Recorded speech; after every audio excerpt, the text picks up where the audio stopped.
All right, well, welcome to the time management discussion, and I'll tell you why we're doing this. Well, first of all, my name's Matt Stewart. I saw, all right, I saw Johnny moving around in his Rick Santorum sweater on stage, but I couldn't hear what he was saying to introduce me. So my name's Matt Stewart. I'm one of the CEOs of CollegeWorks Painting and National Services Group. I love talking about time management, and I didn't realize what a big deal time management was to college students until last week when I asked about 150 in a room what was their biggest concern. And you can't hear me? Is that better? What? They're fixing my mic, or I'm fixing my mic. I asked what the biggest concern was in the group, and about 75% of them said time management was their biggest concern. So I gave this talk, and my promise to you is that this is no longer a concern for you after 2 weeks from now. So if you use my system, in 2 weeks you won't have problems anymore. Typically when we do these all hands calls, we don't have mics, so you're going to have to excuse me with the mics. Live audience today, so I want to thank the live audience for coming in. They'll be asking some questions, but I'm going to need some input from the group. And Will, we need to go live with the slideshow. And if you wouldn't mind making sure that you can see me on the board. So I'm going to go with the first slide, and I'm hoping that you guys can see it. If not, you'll see it in a second. Will's going to come tell me if he can see this on the screen. Oh my goodness, change mics. Yep. Want to say hi to everybody? Hi everyone.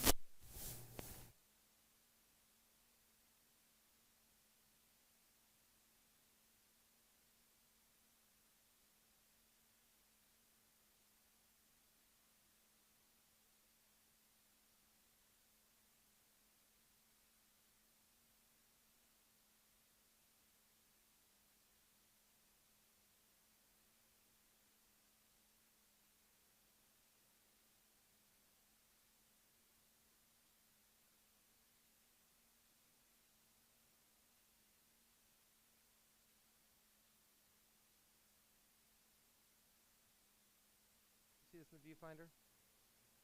All right.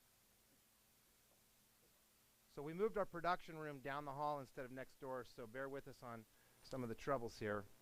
Again, we're going to look for you guys to text any comments to me at 949-371-9939, 949-371-9939. So I'm going to get started, and I'm hoping you guys can see this right through the little screen. So up on your screen,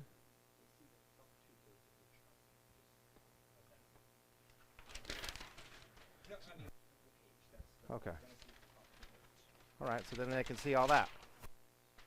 So on your screen, on your screen you should see a pink box, blue box, 2 gray boxes.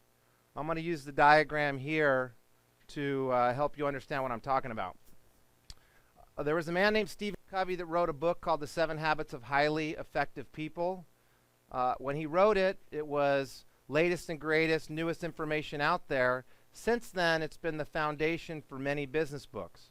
I recommend buying it on disc and listening to it in the car. It's a tough read. But one of the chapters talks about how people manage their time.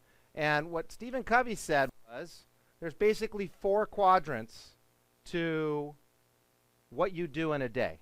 There's things that are urgent.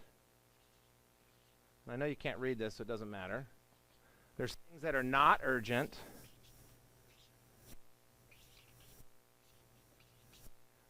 Important, and there's not important.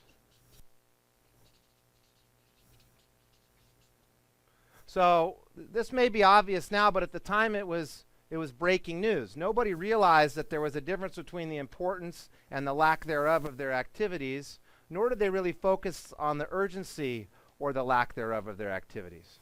And what Stephen Covey realized was people that are not effective in life, which is the majority of people in life, spend a lot of their time doing things that are not important and seem urgent. So I'm sure you can think of some things that are not important and seem urgent. I'll give you some examples. For me, email. Email is my nemesis. I could have the most important project to do, and email sucks me in like chocolate. I can't get away from chocolate. I can't get away from email. And it's not really that important. 200 emails a day, maybe 30 of them are important for me. So I'm spending a bunch of time on things that aren't important but seem urgent because they're coming via email. He also said that a lot of people work on things that are not only not important, but they're not urgent. So I liken that to cleaning your room. Cleaning your room is a great thing to do once in a while, or you can just keep it clean and never have to worry about it. But cleaning your room, washing your car, these things pop up, and there are some people in the world that'll do that stuff before they study for a test, before they go out and go marketing, before they fill out a job application. And then there's half. And basically, according to Covey, or not according to him, but what Covey did was he didn't worry about this stuff. He said highly effective people don't really do a lot of things that are not important. They mostly spend their time doing important things. But there is a difference between effective people that do important things and highly effective people and how they manage their time. So what Covey said was that highly effective people do things that are important before they become urgent. And if you look on your screen, you'll see a blue box. It says important, but not urgent. And what Covey said is this is the zone you want to live in. You want to live in the world where you're doing things that are important, but not urgent. So think about that for a second. What in your life is important, but not urgent yet? So in my live audience, can you guys think of anything that's important but not urgent yet? Okay, we got a communications paper due when? Due Monday. And today is Thursday. I didn't know either. So on Thursday, your paper due Monday is important. On Sunday, your paper due Monday is equally as important. But the difference between today and Sunday is it moves from being not urgent to extremely urgent. And what happens if you blow off preparing your paper until Sunday night? You're either going to get a bad grade, or what are you planning on doing on Sunday night? What are you planning on doing Saturday? Great example. So if this paper was due Monday morning and you forgot to do any studying for it on Thursday night after this, on Friday while you're at school, all of a sudden the thing that's important and not urgent moves over to the urgent column and it starts interfering with your life. So right now, you mentioned two things. You have important, not urgent paper due, and you have important, not urgent marketing. You could blow off marketing all weekend long. It becomes real urgent before you get to the summer. So what Covey says is life is about doing the things that are important before they become urgent, because if you don't get them done while they're not urgent, the urgency not only creates stress, which we'll talk about in a second, but it bumps things down the line. So it's a perpetual cycle of always urgent for most people. And what Covey said was highly effective people live in this zone of important but not urgent. So we got two examples so far. You've got papers. When you know about them way in advance, no stress. They're still important, but they're not urgent, creating stress. Marketing. If you get out there and wake up and not hit that snooze bar and stick to your plan that you made with your district manager or with your VP, everything's smooth, and you've got 15 weeks to the summer, no worries. My wife did this program and blew off marketing all the way to May. And all of a sudden, she's 3 weeks away from starting production with $2,000 worth of work booked. The whole internship became incredibly urgent to her because I was going to fire her sorry butt. And other things got pushed off, and maybe her school suffered, maybe her social life suffered. I don't know. But everything went haywire because she waited too long. Other examples, getting your tires fixed before you see the steel belts, important, not urgent. Once you see the steel belts and you're on the side of the road, you've got an emergency, and everything else in your day goes to hell. Getting a tuxedo for a wedding, you get fits right if you get it while it's not urgent. All of a sudden, when it's urgent, you look like I don't know, I'm not going to say anything because it's going to come across wrong. You get the point. Any other examples of things that are important and not urgent right now from this back end of the room? There you go. Paying a parking ticket. I'm the master of tickets. I cannot tell you how many times I've been nearly, practically, or actually cuffed and stuffed because my parking ticket that was in my hand and in my glove box and I knew I needed to pay it, oops, I forgot to show up. And this non-important $30, well, for me it was speeding tickets, non-important $280 speeding ticket became an absolute urgency because I'm wheeling and dealing with some police officer making sure that it's not my time to go to the big house just because I wasn't a master of my time management. And we're going to get back to that parking ticket later because that's an example of something that people forget to put in their agenda. And we're going to talk about time management and how it relates to this in 1 second. But this is according to Covey, and I like to start here because the aim of today is to get things done while they're not urgent. And by things, I mean those papers that are due on Monday, we'll get them done a few days early. Those midterms that are coming up, we'll get our studying done early so we're not cramming. Finals, I can't tell you how many managers can't work at all for 2 weeks before finals because they forgot to study early. So we're going to try to look for kind of an even keel, which is what effective people do according to Covey. Now I'm going to go to the next slide, and I'm going to ask that Will, I'll take a second, Will, please put up the number for people to send in their questions because I'm going to need them during the next talk.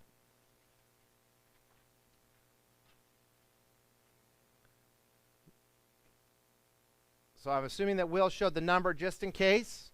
The number is 949-371-9939. You have the computer? We go grab it. 949-371-9939. And as we get to the next slide, I'm going to ask for your input. And here's the next slide. So let's talk about stress. So on your sheet, you see my list of things that stress you out.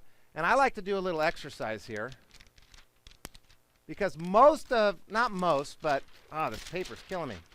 A third of what stresses you out is actually management, believe it or not. And when we looked at those Covey quadrants, when things become urgent, stress occurs. So we can cut out a third of your stress through good time management. Another third of your stress we're going to talk about right now. So if we take everything stressful in the world, and we rank it from 100 all the way down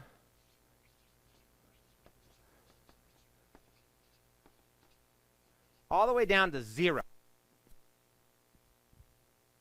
We can have a little discussion about how you see things. Now, zero stress is that roommate of yours that doesn't go to school, but they still live at school, and you're wondering what the hell they're doing there. They don't have a job. They have a checking account, and money just appears there. And they don't wake up before noon. That's a non-stressful life. And it may sound good, and it is good if your last name's Rockefeller, because it doesn't matter. But most people that lead a non-stress life have real problems later on in life because they haven't learned to create momentum. So one thing about stress, or the good thing about stress, is at least it's a sign that you're moving in the right direction. If you're having a problem because you're too stressed out with your time, that's a good thing. If you have really bad things happening to you, that's a bad thing. And let's talk about that first. So of all the things in your life, and I'm talking to my live audience here, that stress you out, why don't you give me one thing that stresses you out and rank it from 1 to 100? All right. Well, my midterms are coming up, and those are probably an 80. Okay, so what I heard was midterms coming, and midterms are stressing out to an 80. So 0 being you just inherited $1 billion and you're sitting on the couch for the rest of your life. 100 being the worst thing that could happen. There's a lot of things that are going to happen to you this year. So midterms you may rank as an 80. What's another one? Paying for college. That's stressful. Where's that? 80. Midterm. I'll just put it right here. Pay for college. And your dad should be paying for your college because I know your dad. What about you? My grades. Grades are stressful. So give me an example of a stressful experience with grades. Basically, I'm taking a class for my communications major, and to get into the major, I need an A in that class. So 0 to 100, so we need to get an A in communications to become a communications major, which is stressful because A's are hard to get. I would say 90 for me. So 90. A in calm or no calm. What about you? Money problems. Money. Money's a big stress no matter what your age is. So what sort of money problems? Have you seen gas prices? Gas. You can't afford gas? Yeah, I've lived this before. I don't do it anymore. The good news is you'll figure it out this year and it won't bug you so much. The bad news is it'll bug you for about 10 years in a big way. So gas is, when I was younger, I could go with 20 bucks, get enough gas to do all I needed to do. And 8 years ago, you could get 20 gallons for 20 bucks. Now you get 3. So that's stressful. So where do you put money problems on a scale of 70. 70? Money issues. Now, some of you have texted in your responses. I'd like to know what it is that you're doing that is stressing you out. And again, if you haven't sent in a text, here you go. 949-371-9939. So, Mark, do we have any text responses to what stresses people out?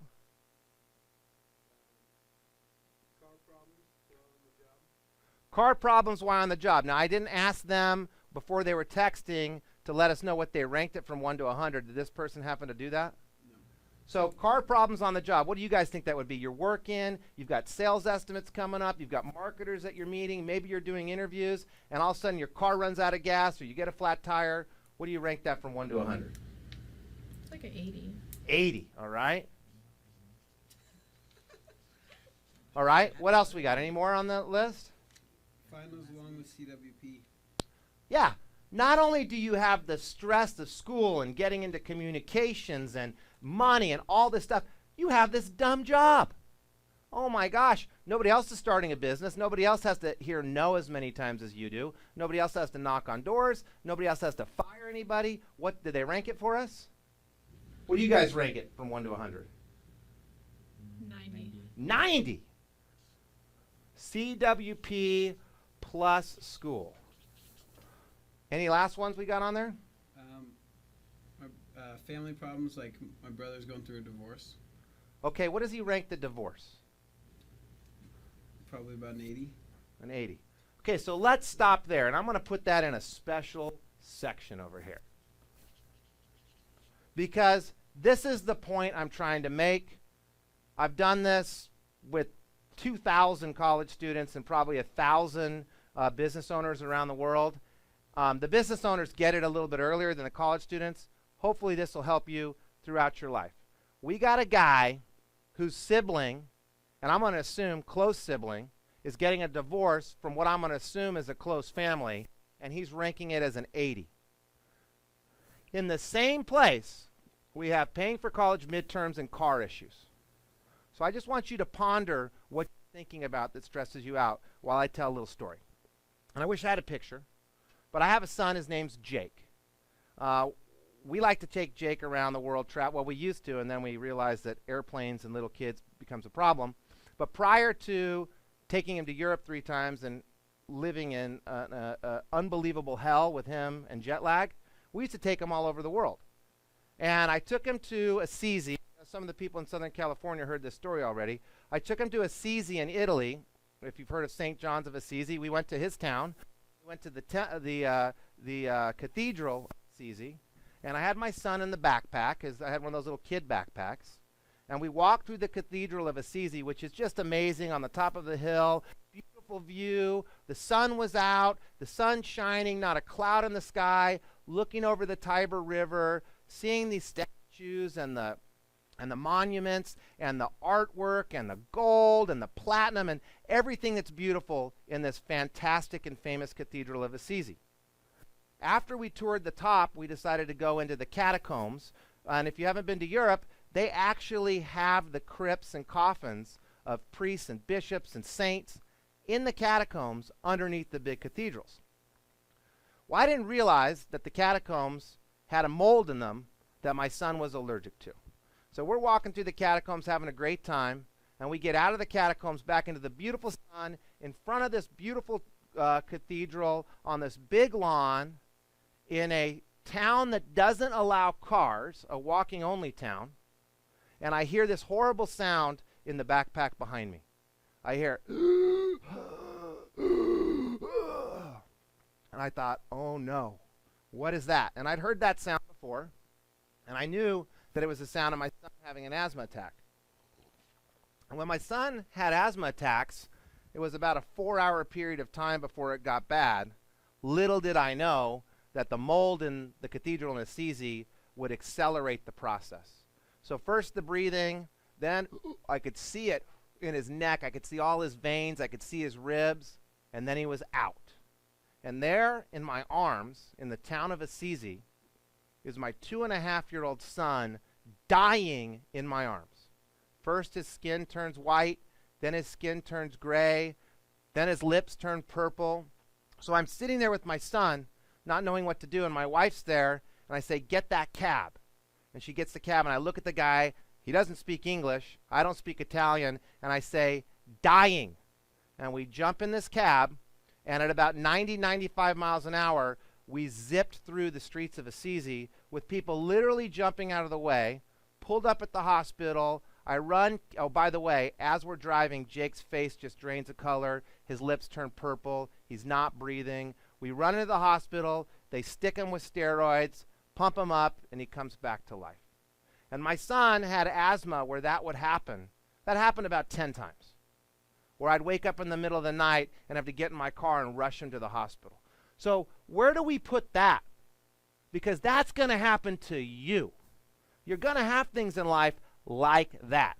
You're going to have a kid maybe that has a real problem. I have 2. I took my daughter to Greece. Little did I know, she's allergic to the grass in Greece. Same thing. Out. Took her to Mexico. Had pneumonia. Ambulance to the hospital. So where does that rank from 1 to 100? Yeah, it's up there. It's definitely way farther up than not getting an A. Because if you don't get an A, get a new major, you take another class. It's definitely way further up than college works in school. It's even more stressful than college. So I would say a son almost dying maybe is an 80, because if he died, that would be 100. Or if my wife died, that would be 100. So what I'm saying to you is it's time for a paradigm shift, because you're getting stressed out about things that you shouldn't stress out about. Other things are going to come down the pipe that are maybe worth freaking out about. And if you want to, we can talk about how not to freak out about that. And some of you, I sent that Vendetta book to. We can have conversations about that all day long. But, 95 is a death. 80 is a divorce. Some of you are going to get divorced. Some of your parents have been divorced. Some of your parents are about to be divorced. That's a bigger deal than midterms. I'm sorry. It's a bigger deal. You're going to get married. Hate to tell you this, that's pretty stressful. You're going to have kids. That's stressful. You're going to have a parent that dies eventually. That's stressful. So here's the reality of the world. You guys are sitting in the back of the room, or you're sitting watching the TV, or you're watching this on recording, and as I was talking about what stresses you out, you all agreed that midterms and money and car issues and all this stuff was a 70 or 80 or 90. No one ever puts anything down in the 10, 20, 30. So here's the deal. We put pain on, we take pain off. It's not that stressful. We get the sale or we don't. It's not going to kill you. You're not dying of cancer if you don't get the sale. Some people are. That's real stress. So my second lesson, and we're going to get into the time management, which is the first lesson much deeper, is your perspective is causing you stress problems. So if you can stop and rank things from 1 to 100 as they hit you and discount a few things and not worry about a few things and sweat it a little bit less, you're going to have more peace. If you're able to work with your time management and get to a point where things are never urgent, or most of the time not urgent, right there we're eliminating 2/3 of stress. You can eliminate the stress that's you blowing it out of proportion, and I'm not discounting lack of money. I've been the brokest guy in the world. I'm not discounting the tests. I've had them before. They're stressful, but they're not an 80. They're a 20 or a 30. Breaking down a car is a 40. This other stuff is more stressful. So I encourage you to change your perspective and decrease your stress. And we're going to work on your time management a little bit to decrease your stress too. And in the end, we can eliminate 2/3 of your stress. What I can't eliminate is the real stuff. I went bankrupt almost. I didn't declare bankruptcy, but I went bankrupt. That was real. I don't rank it a 90, but I had to suppress my emotion and get out. I've had problems with my wife where I thought we were going to get a divorce. Not a 90, she didn't die, but it was stressful. It was a 50. And keeping it in perspective, I can't do anything about the reality of the world. That's the third that I can't deal with, but I can deal with the perspective and I can deal with your time management. So is there any questions on that have been texted in before I move on? Do you guys have any questions on that? All right. So here's what we're going to work on. We're going to work on getting your time management sorted out. It'll take a little bit longer than that stress exercise. And I've got just under 30 minutes. So first thing, we did a survey. 67% of you have a good time management or have a time management system that you think you're pretty good at.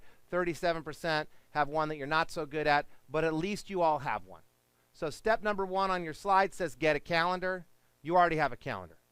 We're going to go through this plan in detail. Starts with getting a calendar, moves on to setting aside time every week and every night to plan your calendar, and finally, we're going to do some live training and check on things and see how we're doing. So let's start with how we set this up. You guys have a lot of stuff in your life. You've got things that happen every week or once a quarter that you can't move. You've got things that are pretty flexible. You've got personal time that often gets forgotten. You've got girlfriends or boyfriends that often get forgotten. So we're going to try to work it in so we don't forget anything.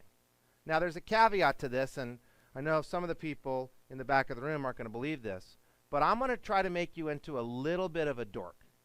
So I'm going to show my Achilles heel, because although nobody believes it, Francis, I have a teeny little bit of dork in me, and it's all around this time management. And I'm going to tell you something. You got to get a little dorky. You got to get a little bit more mature, and I know maturity is dorkiness. So I'm going to add a little dorky to your life because you need it. The alternative is loser. So it's a little dorky or big time loser. That's what we're looking at. Because at my level in business, you're done if you forget an appointment. If you don't show up, done. I had a lady today supposed to call me at noon. She didn't call. Done. I don't care. Delete the email. So there's no room for not being organized once you get past, the very basic levels of business. You can't forget to call people. You can't forget to show up. You can't not be prepared for the big case you're arguing at trial tomorrow as a lawyer. It's just unacceptable. So we can help you add a teeny bit of dorkiness to your life when you're in college, but a whole lot of success to your life after college by inviting it in. So I got my live audience. You guys are on the text. I want to get some examples of what things are standing commitments that are immovable, that are in your schedule, and you can do nothing about it. You just got to do what the people say, show up when they tell you to. What are some examples?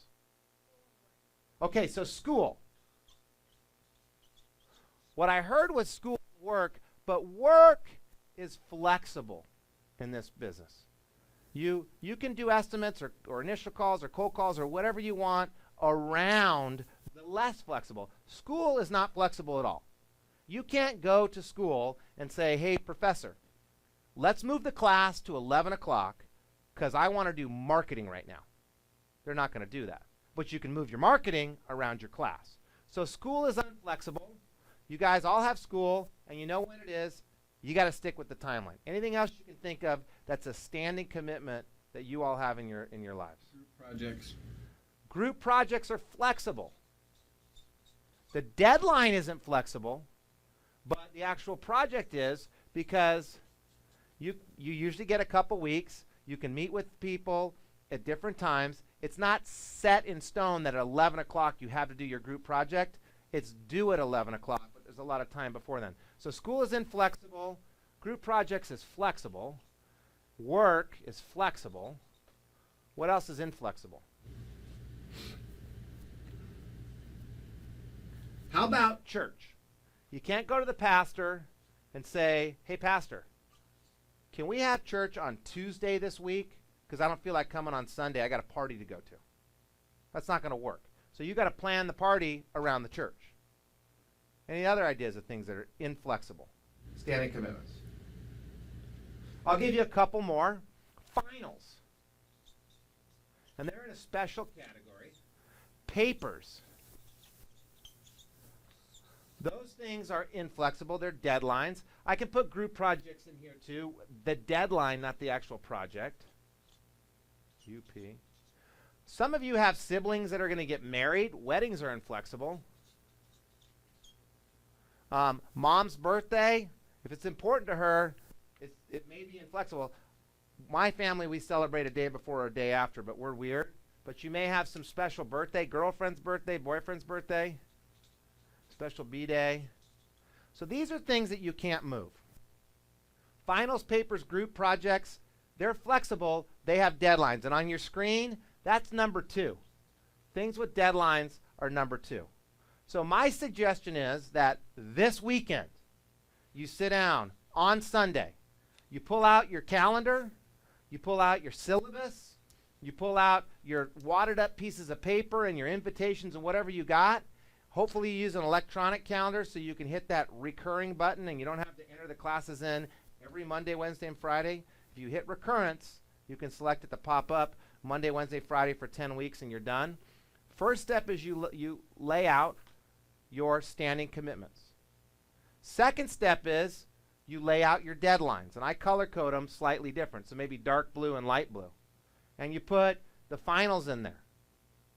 Third step is time-sensitive items. Can you guys think of anything that's time-sensitive that doesn't really have a deadline, but it's time-sensitive at work? You got to do it at certain times.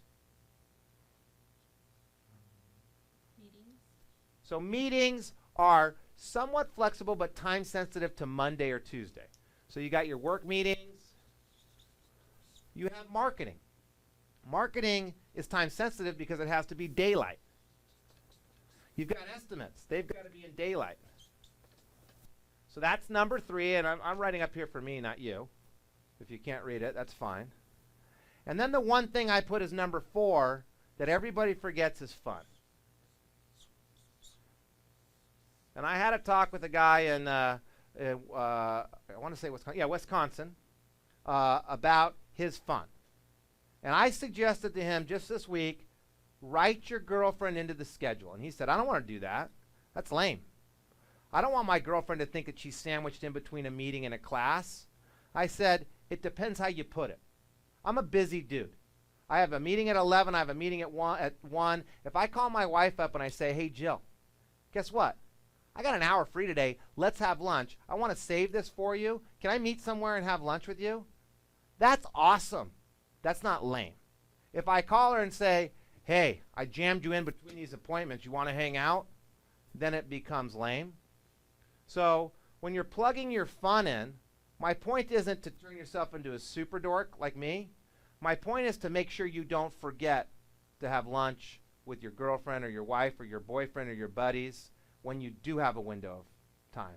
My point is, well, I'll ask you guys, what happens, and you guys can think about it watching online, what happens if you plug in school and church and weddings and all these time commitments which are going to add up to like 18 hours of your week right there, and then you plug in finals and papers and all this other stuff that happens at the end of the quarter, and then you've got work and meetings and marketing, and you don't plug in some fun in there. You don't have any? You don't have any is what Francis said. Exactly.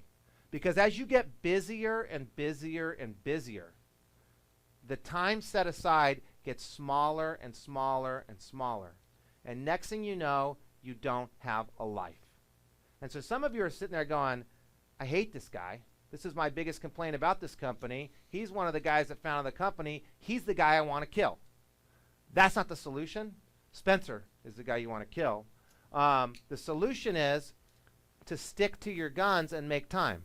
Now, we have a problem here because most college students do nothing but have fun, and then they go to school 16 hours a week. They don't study every week. They wait till finals. So they've got this 16-hour-a-week, 18-hour-a-week job for 9 weeks, and then a 150-hour-a-week job right before finals.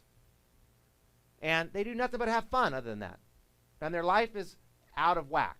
most people my age, or even older, Spencer's age, work too much. And they have no fun. And they're the people that work from 7 in the morning till 7 at night or 8 at night. Kids go to bed at 8, so they never see their kids during the week. Then they got to work one Saturday on the weekend. And then maybe they sit down and watch TV all day because they're drained, and they don't really live their life. So what I'm saying is find a balance. Don't tip it and hang out and have beer bongs all day long on a Wednesday afternoon. I'm saying create a balance. Now, I know this is your first time in business, and I know you've got school that's overwhelming, and you've got your church commitments and your family commitments and all this stuff going on, and you're wondering, how do you make time for fun? You make it. So sometimes fun is 30 minutes of watching TV one day because you're so busy. Sometimes it's 2 hours of working out. Sometimes it's a day off. You've got to have a balance, and you've got to recognize that investing in yourself right now at this young age and taking harder jobs and trying harder, you're making an investment, so later on in life, you're more balanced. So right now, the average college student maybe spends 25 hours a week studying and going to school, and then 80 hours a week working as a professional. We're trying to maybe go 50-50 and balance it out over the next 20 years. So you still have to make your investment in yourself and work hard, but you got to save some time for fun. And then the last thing, and it's on the slide, after you've got school and other commitments like church, after it's in there, after the deadlines are in there, after you've blocked off some time maybe in pencil for work meetings and marketing and estimates, that stuff that can move around a little bit, and you've stuck your fun in there and you've created a balance, you got to go back to these things with deadlines. And this is a really important point. Non-highly effective people put their finals in their agenda. Highly effective people know that it takes me 20 hours to study for Spanish.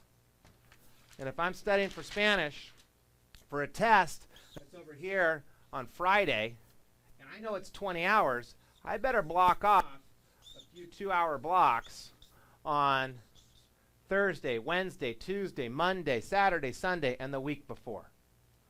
So the final step, and probably the most key, the second to final step, and maybe the most key, is you've got to go back up to the items with deadlines, number 2 on your slide, and reserve time to prepare for the deadlines.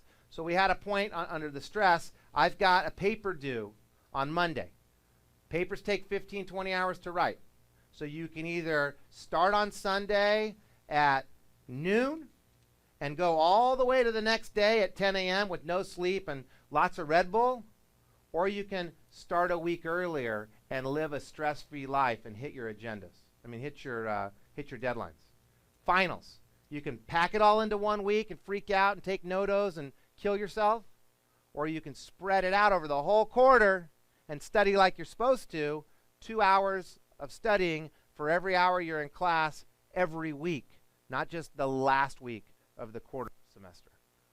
So that's probably the most important thing I could say to anyone. Put the pre-work in for your deadlines. And the second thing is the last bullet point on your slide. Give things too much time. So if you're going to be going to the paint store, you think it's going to be 30 minutes, give yourself 2 hours, because it may take 2 hours. If you think your test is going to take 15 hours to study for, give yourself 17 hours to study. So can you guys think of what the problem is, you in the back of the room, what the problem is with, all of a sudden I'm telling you to block off all this time preparing for your tests, and block off all this time for fun, and block off all this time for standing commitments and flexible commitments. What's going to go wrong with my system? You can't always accurately predict how long things take. Okay, so the first thing I heard was you can't always predict how accurate and how accurate you are with your planning, which is fine with me. You're going to guess at first and then go back and see how long it takes, and then you'll know. I don't accidentally know it takes 20 hours to prepare for a board meeting. I write the book every time. It takes 20 hours every time. I've got all sorts of 2-hour blocks in my schedule leading up to the third Monday in March when I got to mail the board book. I don't accidentally know it takes me an hour to prepare for this talk today. I've done it a bunch of times. So you learn through doing, and then you're able to better predict, but you're going to screw it up at first. So good one. What else is wrong with planning too much time and having all this stuff in your schedule? Unexpected things come up. There you go again. So unexpected things will always pop up. And usually they're urgent, right? So no matter how good you are at this, something's going to pop up and screw up your day.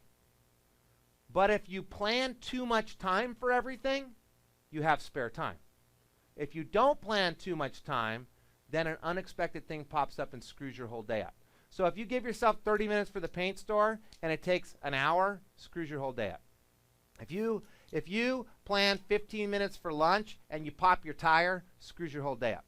But if you give yourself 2 hours for the paint store and an hour for the tire, you've got time for things going wrong, hour for lunch, tires being popped, and you're not going to get frazzled as much. But that leads to another problem.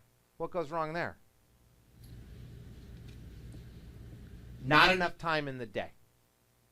So if I'm telling you, standing commitments first, deadline second, time sensitive, plan your pre-work, too much time for everything fun, all of a sudden, you can't do everything. Well, guess what? Some of that stuff that you can't do should not be on your list because it's just not important. Am I screwing anything up? All right. So the idea is, as you go through this exercise, you'll find that you need to have a do not do list, not just a to-do list. We all have these long to-do lists. Look at your to-do list. There's stuff on there that you should never to-do. There's things in your business you should never to-do. So when we talk about ABC priorities, you've got to prioritize the things that you do and eliminate some things. So my schedule oftentimes is double booked all the way down. As I get up to the day, I just start crossing things off because there's things that you just can't do. So to sum this up, before I move on, you've got the organization system. By the way, it's on everything I've said today is on page 173 of that spiral-bound book you got at training. Word for word, all the diagrams, but let's look at it anyway. Oh, I forgot one thing. We start off with the quarterly foundation. You go under a tree this Sunday. You bring your syllabus. You plot out your classes and your finals. You plug in pre-work. You plug in the wedding you got to go to. You put in some fun, and that's great to start the quarter. But the key is every week you pick a day. I pick Sunday. Spend 15 to 30 minutes reviewing the next week and adjusting it. Spend some time reviewing last week and see where you screwed up and where you didn't budget enough time and budget more time. And then every night, you've got to spend 15 to 30 minutes now, 10 minutes, 5 minutes a week from now, reviewing the next day. So what I'm saying is you make a plan for the quarter, then you make a plan for the week, and then you make a plan for the day. And there's a little stress management trick in here. Reviewing your schedule the night before, how's that a stress management trick? Anybody in the audience know? So you don't get stressed while you're sleeping. So the act of reviewing your schedule at night puts your mind at rest so you don't wake up in the middle of the night forgetting something. We're going to eliminate some of that stress because your whole life's in your agenda and you're a full dork and you got your girlfriend in there and your friends in there and your slosh ball tournament in there and your sorority thing in there and all this is in there. And every night you review it and your mind goes to rest, and when you hit that pillow, you're asleep. When I was in college, I had a notebook by my bed. I'd wake up at 3 in the morning and write all the stuff I forgot. No more. I sleep like a baby. And again, you've got all this in your book. And all your district managers can have this slideshow if they want it. So my 2-week challenge to you is do it, and if it doesn't work, I'll give you $1,000. So set aside an hour and plan the quarter this weekend. Practice your Sunday review. Practice your nightly revisions. Print your calendar. Study where you're going wrong. And if it doesn't work, I'll give you $1,000 because I know it will. And if a year from now you're not less stressed out and more peaceful, I'll give you $1,000. And I've never had to give it. But let me show you some calendar mock-ups. Now, I don't know if you can see this on your screen, but I've done a mock-up of a college student's calendar. And you'll see I've got classes in there in green, and I've got, I can hardly see it. I've got studying in there. So you'll see I've reserved time to study. You see I've got free time in another green. I've got estimates blocked out in CollegeWorks blue. That's a pretty busy schedule. Now you might have that be looking at that schedule at the start of the week, but you might notice I ripped my schedule off at 6. That's a busy schedule from 8 to 6. Most college students spread their whole life around 9 to 2 in the morning. I think 6 till 2 in the morning is fun time, and the daytime is work time. And I know you've got to do initial calls sometimes till 9, but you should be done with studying and work at the latest at 9 o'clock if you're utilizing your day. And you'll see on this, I've got a test in there. I've got pre-planning for the test. I've got estimates. I've got cold calling. It's all in there. And if you look in your book, you can count it up. It's a busy week, but it's done at 6 o'clock. There's an example of a day. So I've got a class, history class, and I've got studying for my next class, and I've got Spanish, and I've got studying, and then I've got a war party. Pretty typical, and what do you know? I've got free time in green, the color of money, because money doesn't matter. Time matters. Money goes away. The weekend, working, I've got specific goals put into my calendar. There's an example of finals week, I believe. You can see all these different classes that I'm studying 2-hour blocks, preparing for my finals. Maybe it's the week before finals. December 5th is the month I've got there. So the week before finals, every day is blocked out in 2-hour blocks, preparing for my final. So the next week, I'm ready for it. We got, oh, that's a DM. That's DM. There we are. I've got class, I've got studying, I've got finals, I've got free time, even in finals week. Studying again in finals. So you can see on the chart how I color code. You can see on the chart how I reserve 2-hour blocks. You know I've got way too much time for everything in there, and when something just pops up or I get a flat tire, it doesn't freak me out. If my entire side of my car gets ripped off by some moron, I still know it's a 20 in my life of stress. I'm safe. My family's safe. I'm not going to freak out about it. So I want you to stop for a second, and if you're sitting next to somebody, I'd like you to just share with them what you took from this talk today. So you lean over to them, and here's what I got. Then I want you to listen to them tell you what they got. You can also send in any questions to 949-371-9939. So I'll give you 60 seconds to share what you took while I drink this delicious frosty beverage.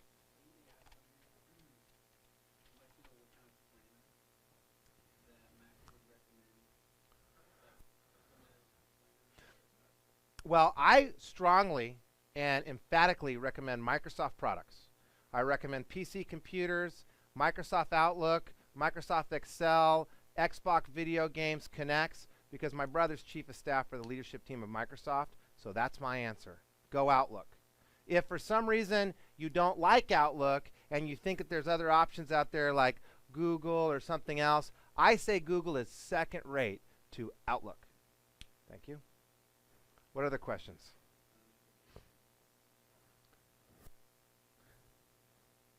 And that's my buddy Mike Cato there with the camel in Saudi Arabia. I love that picture. He was scared to death of that camel.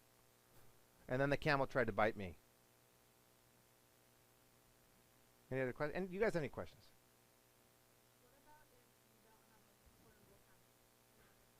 That's a beautiful question. What I was asked was, what if you don't have a portable calendar? I don't know if you know this, but like 5 years ago, they didn't have portable calendars on our phone. So we would actually have to carry these pieces of paper with us, which was very frustrating. So I have my phone linked up to my calendar. I don't use it like that. I review my day the night before, and I hit Control P and I print it. And I carry it with me because I don't like turning on my phone and wondering if it syncs. But the ideal is you've got Microsoft Outlook, a beautiful Microsoft product, on your laptop at home. It links to your phone, and you can use a second-rate provider like Google to link even Microsoft Outlook to your phone. So you pull out your phone, you got your calendar. You go home on your computer, and you've got your calendar. And when you enter something in to either one of them, it updates both. That's not what I do. I just put it on my computer. My phone's a backup, and I print it. So that's what you could do. Some people still use those paper calendars and carry them around like some sort of dinosaur. That's fine with me if you want to do that. Make sure it's big and heavy and throws out your shoulder. Any other questions? No. Any more coming in? All right, so here's what I'm going to do. Let's see if I have all my info on here. Oh, I do want you to stop and write down 3 action plans. What are your action plans?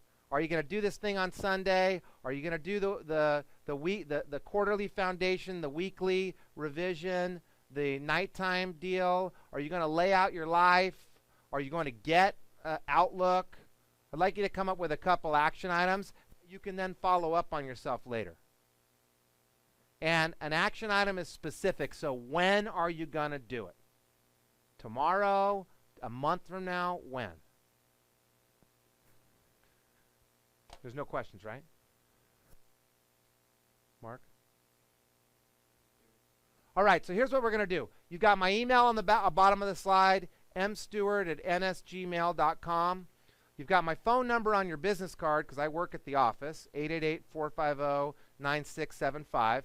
I'm happy to talk to you more about it. I'm happy to come in as a guest speaker to one of your conference calls. I'll be in Minnesota not this weekend, but next weekend. I got to give a shout out to Tina Radcliffe. I got to give a shout out to my boy Dre and his team in Michigan. This one was for you guys, actually. SoCal, sorry to bore you. I know you saw it already. I really appreciate you guys making time, and I'm happy to continue to help because I love it. I love teaching young, studly, awesome college students to be full-on dorks and set themselves up for some success later. There's my email. You got the phone number, and I believe we're signing off. So that's it for the all-hands meeting. Namaste.